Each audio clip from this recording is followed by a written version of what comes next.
Fox's alert leading Republicans say they will refer 24 individuals for criminal review. This is both ends of Pennsylvania Avenue in a high state of anticipation. Want to bring in our headliner. The Mueller report's out in 24 hours. Trey Gowdy is here now, former Republican congressman from South Carolina, Fox News contributor. Thank you for coming back. It's good to see you. Good morning, Congressman. Yes, sir. And I hope life on the other side is good and grand. What do we need to understand about what Devin Nunes is up to with these 24 referrals? Well, I think you need to ask yourself what's happened with the other referrals Congress has made. I think you need to ask yourself, why is Congress in the business of referring crime? We don't refer bank robberies. We don't refer homicides.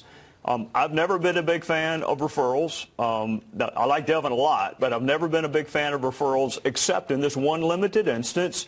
If the crime is lying to Congress, then one of the elements of that crime is the materiality of the lie, of the false statement. So if Congress wants to say, yeah, this was a really material question we asked and the witness lied about it, that's fine. But what other category of crime do you rely on Congress to refer to law enforcement? I can't think of one. And obviously the big question here, and what you're hearing from the Senate Judiciary Committee Chairman Lindsey Graham in this letter, is why this mid-year exam, why the investigation concluded without apparently accessing classified information. What more can you tell us about that, Congressman?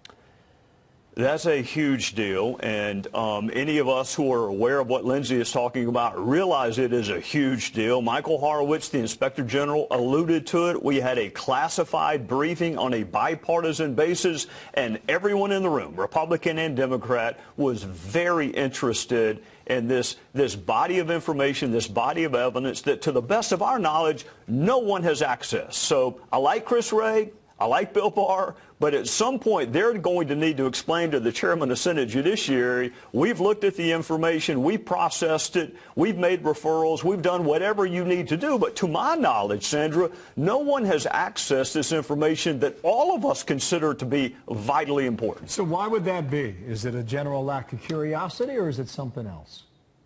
I think it's incredibly classified. I mean, I think it is classified at the highest levels. I mean, stop and think. Michael Horowitz couldn't access it. He's the Inspector General who wrote the definitive accounting of the Clinton email investigation, but even he couldn't access this information. It's held in the possession of a really small, discrete number of people, but Chris Wray is on that list.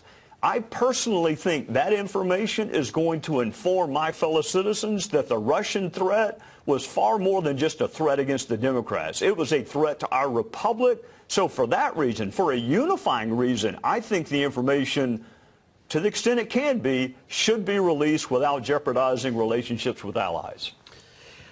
All right, tomorrow morning is a big day, Congressman. What are your expectations for the release of the Mueller report with redactions? There's going to be a ton of reaction to this. Will it shed new light on this investigation? I don't think so, Sandra. And I spent a lot of time in courtrooms. There's a jury that's impartial, that hasn't made up its mind. There's a judge that's fair. You don't have any of that in this fact pattern. I'll bet you can't find a single person tomorrow that will tell you his or her opinion has changed on President Trump or on the House Democrats. This is going to be an evidentiary summary without a verdict.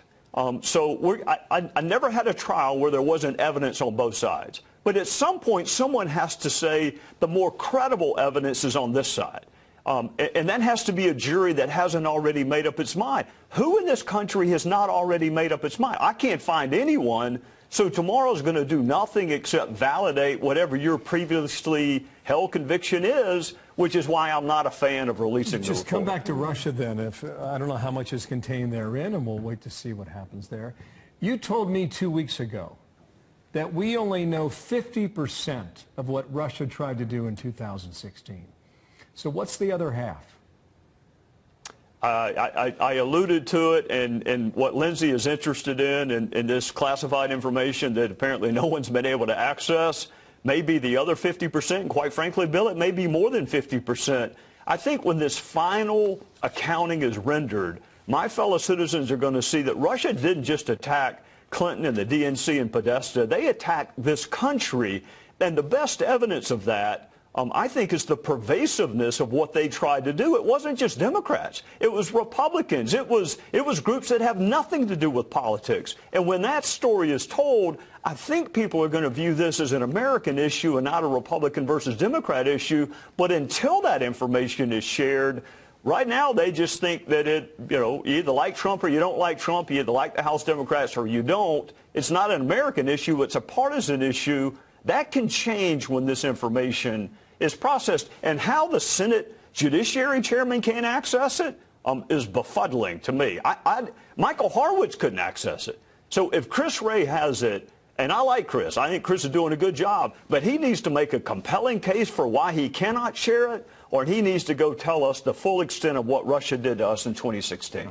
Congressman, what can you tell us about how you're going to receive the report tomorrow? Obviously, a lot of members of Congress away ahead of the holiday. What do you know on that front? Well, I'm going to receive it the same way you receive it. I'm going to wait at a computer and read it, and I'm going to read it to the extent I can, wearing my old hat as a prosecutor. But keep in mind, Senator, there's evidence. I mean, you can have one person say the light was red and 100 say the light was green. You're welcome to believe the one. I think you're crazy to do it. I don't think a jury would agree with you. But it's going to be an evidentiary summary. And if you don't like Trump, you're going to seize on something. I mean, think about Steve Bannon. Steve Bannon said there's not any chance in the world Donald Trump Jr. didn't walk Natalia Veselnitskaya up to see Donald. Now, he wasn't there. He doesn't have a damn clue what happened, but that doesn't keep him from saying it. So someone's going to seize on something they consider to be evidence, and they're going to use that to extrapolate and try to reach a conclusion.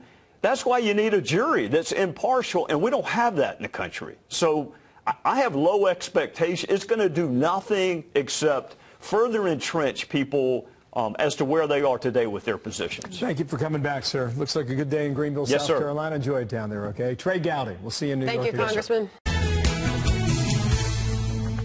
The White House taking on the issue of anti-Semitism by inviting Jewish leaders to the White House. And last night, they were all there gathering together.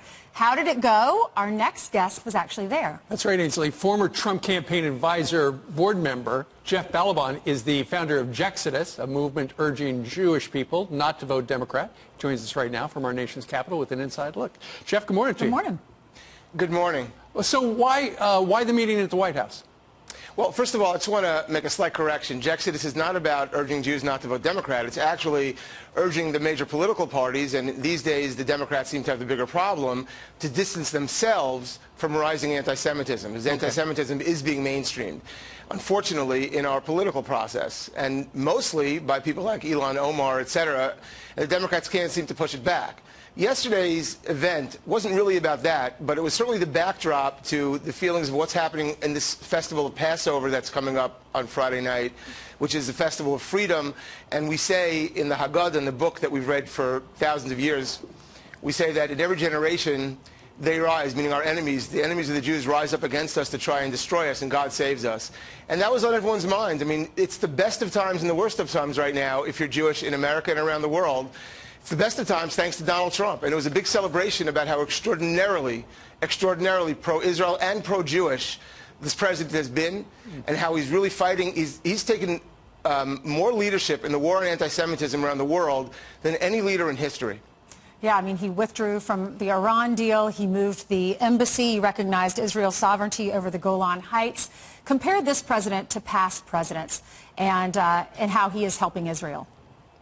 Well, I'm not sure if this was an off-the-record meeting in terms of details, but I will say that one thing that was under discussion was how what this president's done in the last 12 months alone. Someone was recounting the extraordinary steps he's taken for Israel in the last 12 months alone, and it's potentially more than it's happened literally in 70 years since the founding of that state.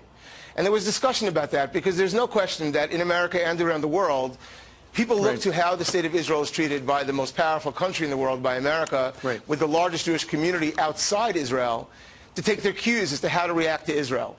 And this president has been extraordinary.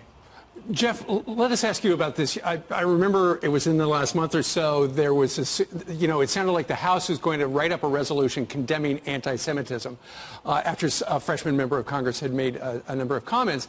And then eventually, because there was such an outcry from the political left, they decided to make it broader about hatred of all sorts. Nancy Pelosi was rejecting the taint of anti-Semitism within her party. Jeff, listen to this and then your reaction. I think the president is bankrupt of any ideas, because we are not. We have no taint of that in the Democratic Party, and just because they want to accuse somebody of that doesn't mean that we take that bait. What do you think about that? Well, I don't think anybody's accusing Nancy Pelosi of being anti-Semitic, but the fact is that that party is not doing a good job of condemning anti-Semitism for what it is. Instead, as you pointed out, they acknowledged, because no one could really deny it, how overtly predatory and anti-Semitic Ilhan Omar has been. And it's not just Ilhan Omar, she's just leading the pack. And they all said it, from the right to the left. And the Democratic Party acknowledged it. And they said they were going to fight it, and then they didn't. They instead passed a watered-down resolution which generically includes all forms of hate, which are obviously bad.